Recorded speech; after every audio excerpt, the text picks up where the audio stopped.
महरौली के घने जंगल और रात का सन्नाटा। एक लड़का कंधे पर भारी बैग टांगे अंधेरे में झाड़ियों के पास रुकता है। चेन खोलता है और कुछ फेंक कर ऐसे लौट जाता है जैसे कुछ हुआ ही ना हो। ये सिलसिला हफ्तों चला। दुनिया को लगा शायद वो जानवरों को खाना खिलाता है, लेकिन उस बैग की खौफनाक सच्चाई जब सामने आई तो पूरे देश की रूह कांप गई।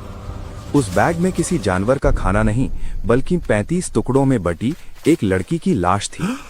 ये कहानी है श्रद्धा वॉकर और उसके कातिल आफताब अमीन पूनावाला की। कहानी शुरू होती है महाराष्ट्र के वसई से। श्रद्धा वॉकर एक आजाद ख्यालों वाली लड़की जो एक कॉल सेंटर में काम करती थी। साल 2019 में एक डेटिंग ऐप बम्बल पर उसकी मुलाकात आफताब से हुई।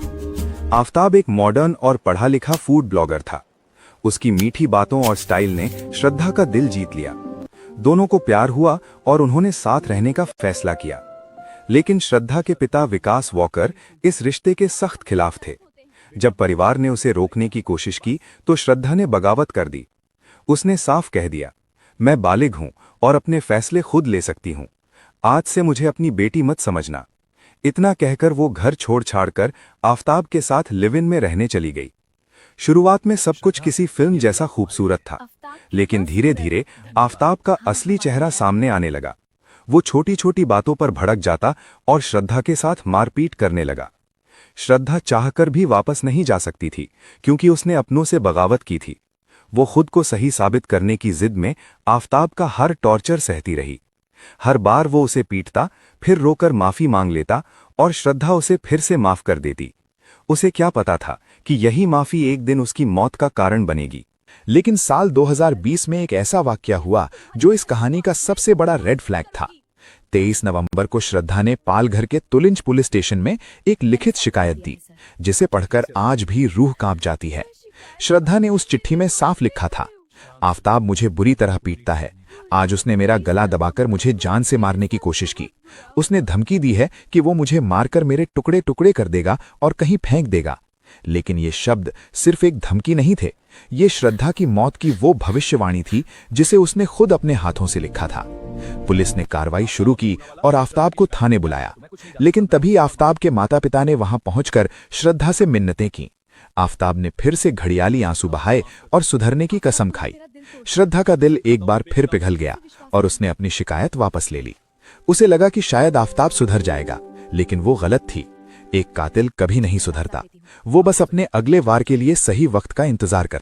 समय बीतता गया, लेकिन तनाव कम होने के बजाय बढ़ता ही जा रहा था। आफताब के कई और लड़कियों से रिश्ते थे और श्रद्धा शादी का दबाव बना रही थी, जिसे आफताब हर बार टाल देता। इसी घुटन से बाहर निकलने और रिश्ते को एक फ्रेश स्टार्ट देने के लिए अप्रैल 2022 में दोनों पहाड़ों की यात्रा पर निकल गए। उन्होंने हिमाचल और उत्तराखंड की वादियों में कसोल, तोश और ऋषिकेश जैसी जगहों की सैर की। उन्हें लगा था कि पहाड़ों की शांति उनके रिश्ते की कड़वाहट को भी शांत कर देगी। इसी ट्रिप के दौरान उनकी मुलाकात बद्री नाम के एक लड़के से हुई जो दिल्ली के छतरपुर में रहता था। ट्रिप खत्म होने के बाद मुंबई लौटने के बजाय आफताब और श्रद्धा ने दिल्ली में ही बसने का फैसला किया। मई 2022 के पहले हफ्ते में वे दिल्ली आ गए। कुछ दिन बद्री के घर रुकने के बाद 15 मई 2022 को उन्होंने दिल्ली के छतरपुर पहाड़ी इलाके में एक फ्लैट किराए पर लिया। ये एक साधारण सा फ्लैट था, जहां आसपास काफी भीड़ भाड़ थी।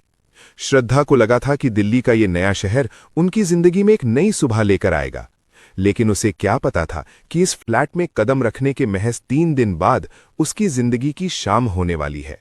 तारीख थी 18 मई 2022। फ्लैट में शिफ्ट हुए अभी सिर्फ 3 दिन हुए थे। घर का सामान भी पूरी तरह से नहीं खुला था।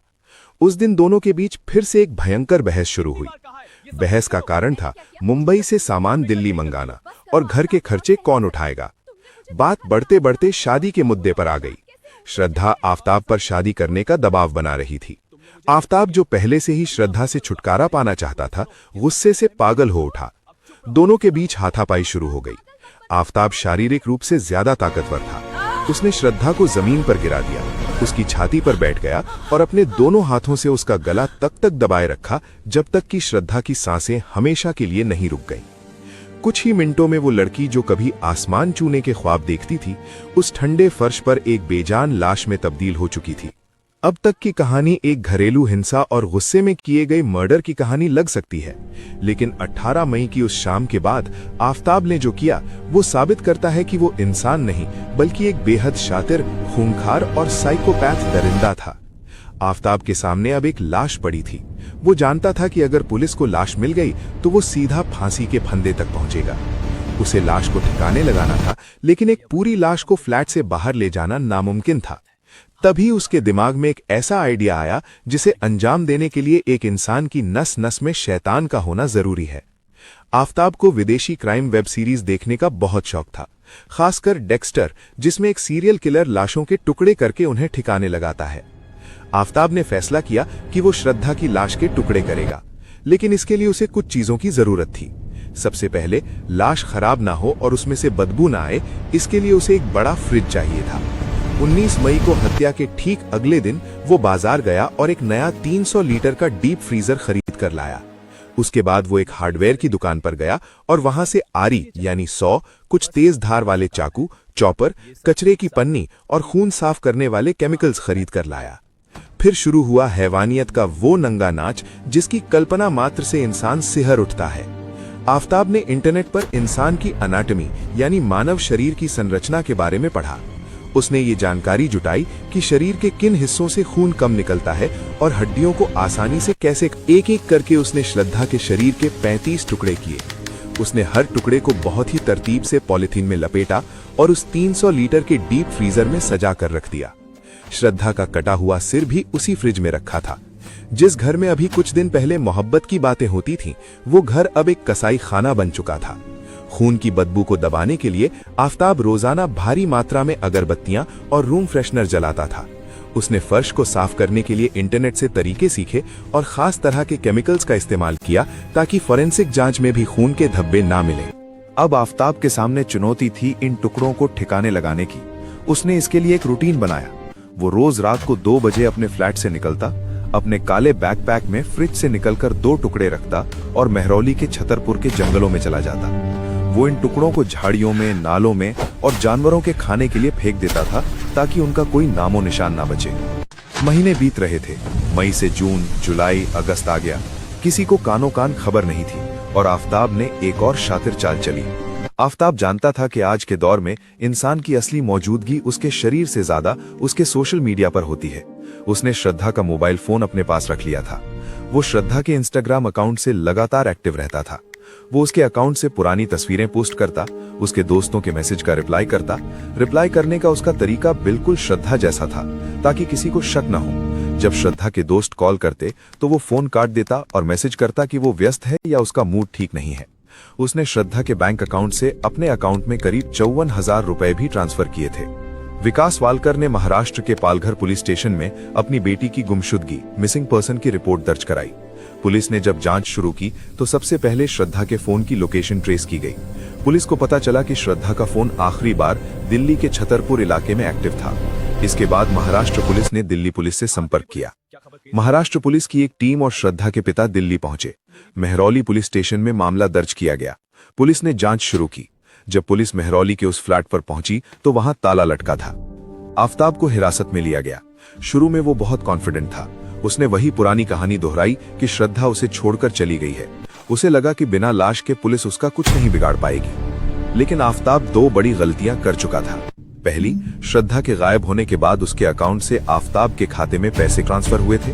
दूसरी, पुलिस ने पाया कि श्रद्धा के गायब होने के बाद भी उसका और आफताब का फोन एक ही टावर लोकेशन पर एक्टिव था। जब पुलिस ने इन सबूतों के साथ सख्ती की तो आफताब टूट गया। उसने जो कबूलनामा दिया उसे सुनकर अनुभवी पुलिस अफसरों के भी पैरों तले जमीन खिसक गई। उसने ठंडे दिमाग से बताया कि कैसे 18 मई को उसने श्रद्धा का गला दबाया और फ्रिज में उसके 35 टुकड़े रखे। पुलिस के लिए सिर्फ कबूलनामा काफी नहीं था, उन्हें सबूत चाहिए थे। आफताब की निशानदेही पर महरौली के जंगलों से कुछ हड्डियां और जबड़े का हिस्सा मिला। डीएनए टेस्ट हुआ और रिपोर्ट ने पुष्टि कर दी कि वे हड्डियां श्रद्धा की ही थीं। इसके अलावा पुलिस ने छतरपुर के उस फ्लैट की फोरेंसिक जांच की। आफताब ने चाहे कितने भी केमिकल से फर्श साफ किया हो, लेकिन खून के कुछ कतरे किचन की अलमारी के नीचे और बाथरूम की टाइल्स की दरारों में अपनी गवाही देने के लिए बचे रह गए थे। फोरेंसिक टीम ने खून के धब्बों को बरामद कर लिया। फ्रिज से भी अहम सुराग मिले। जंगल में फेंके गए श्रद्धा के कपड़े और हथियार की तलाश भी की गई। चूंकि आफताब बहुत चालाक था और बार बार अपने बयान बदल रहा था, इसलिए पुलिस ने अदालत से अनुमति लेकर आफताब का पॉलीग्राफ टेस्ट और नार्को एनालिसिस टेस्ट करवाया। नार्को टेस्ट में इंसान को एक खास दवा ट्रूथ सीरम दी जाती है, जिससे वो आधी नींद की अवस्था में चला जाता है और झूठ नहीं बोल पाता। उस अर्धचेतन अवस्था में भी आफताब ने वही बात दोहराई, हाँ, मैंने श्रद्धा को मारा है और मैंने ही उसके टुकड़े किए हैं। उसके चेहरे पर तब भी कोई शिकन नहीं थी। आज आफताब तिहाड़ जेल में अपनी सजा का इंतजार कर रहा है। ये मामला सिर्फ एक मर्डर मिस्ट्री नहीं, बल्कि हमारे समाज और बदलते रिश्तों की एक डरावनी हकीकत है। श्रद्धा एक साहसी लड़की थी, लेकिन उसका सबसे बड़ा दुर्भाग्य था एक गलत इंसान पर अंधा भरोसा। अगर 2020 की उस पहली मारपीट के बाद ही वो जहरीले रिश्ते से बाहर आ जाती, तो शायद वो आज जिंदा होती। आपको ये स्टोरी कैसी लगी हमें कमेंट करके बताएं